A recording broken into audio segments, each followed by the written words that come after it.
Geined yw blodau'r Gwanwyn yn yr henfron lliwio'r llwyn. Ail arlwy ar ôl hirlwm yw'r cenlli costreli trwm.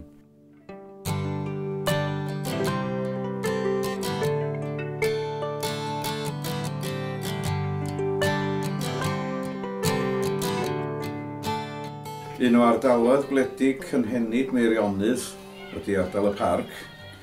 Dydy hi ddim ar ochr y ffordd fawr, felly mae llawer iawn o bobl yn pasio'r lle a bod yn sylweddoli fod ono. Ac yn aml iawn rhaid i chi fod ar neges i fynd yno mwyn cyrraedd y lle. Ond pentre bychan ac ardal wledig Cwm Gran Llafar ydy enw arall ar y lle. Afon Llafar yn llifo drwyddo fo o'r arenig, o fynydd ar arenig i Lyn Tegid, ydyn dyna'n fras yr ardal ddaearyddol. Syndod ydy ardal y parc i mi.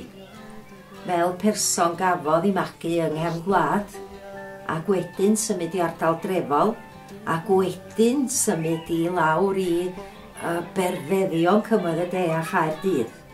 A dod yn ôl yma, diolch am hynny.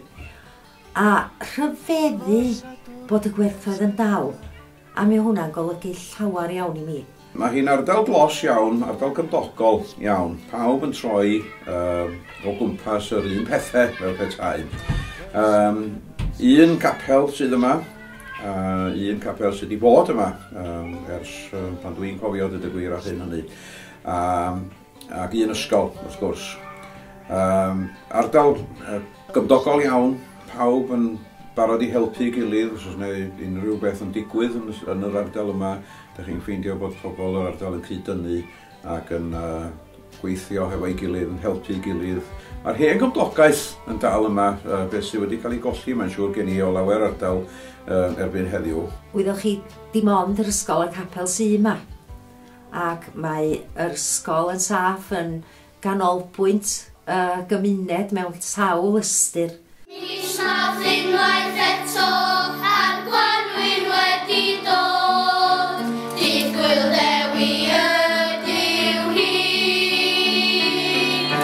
Mis nawdd unwaith eto, a'r Gwanwyn wedi dod, dydd gwyl dewi ydyw hi. Dewi sant, cofio dewi, cofiw'n am y pethau bach a'r pethau mawr. Dewi sant, ffrind y bobl, ffrind y plant, rhaid i ni wneud bod fel dewi'n dabl bawr. Ond mae pob dim sydd yma yn digwydd yma yn y neuadd. Mae gennym ni neuadd ynghlwm wrth yr ysgol. Mi godwyd y neuadd, mi agorwyd i'n swyddogol yn niwedd y flwyddyn 1978. Cyn hynny, wrth gwrs, oedd rhaid i bob peth ddigwydd o fewn murio'r capel. Does na ddim siop yma. Tos na ddim adnoddau hamdden. Tos na ddim swyddfa bos, tos na ddim meddygfa yma. Rhywbeth ydych da ni angen, mae o'n golygu siwrna o 10 milltir. Mater yr ysgol wedi bod yn gwmwl mawr du iawn dros yr ardal yma ers 2 neu 3 blynedd rwan. Oherwydd, da ni'n sylweddoli, os colli'r ysgol, da ni'n colli'r catalyst sydd yn dal y lle yma wrth ei gilydd. Mae bob dim yn troi o gwmpas yr ysgol, yn ydy mae'r plant, wrth gwrs, yn nhwyd i'n pobl bwysica ni o fewn yr ardal yma. Maen nhw i gyd, bob un ohonyn nhw yn Gymru Cymraeg yma. Mae hi'n ardal gynhenid Gymraeg. Maen nhw'n blant hapus iawn yma. Maen nhw'n teimlo bod nhw'n lle yma'n ddiogel. Ond yn ogystal hynny, maen nhw'n cael addysg dda yma. Maen nhw'n cael addysg ardderchog ystal. Ac a'i nhw mewn unrhyw le, hynny di fydde cael ysgol ddim yn gwella i haddysg nhw o gwbl.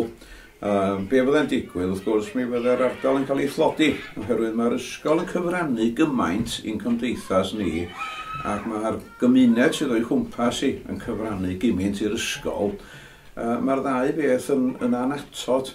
Wel, i mi, beth bynnag, wyddwch chi taswn i cael dewis i anfon plant bach sy'n berthyn i mi unrhyw ysgol y parc fysai.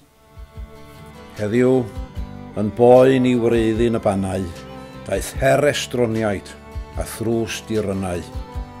Codir ei lunod yn llebu'r blodau, a llwybr o ofid i'w llebu'r hafau. Daeth llygredd, fel hen feddau yn on gyr, yn arw ei wewyr, yn hir ei waiau. Od yw brath yn gweudu bron ar yr erwau yr awron. Ei haelwyd, hi sy'n rheoli, a dail yn deg drwy'r trienni. Mae cysgod, ei thlodi yn ei hen fagwyrydd hi.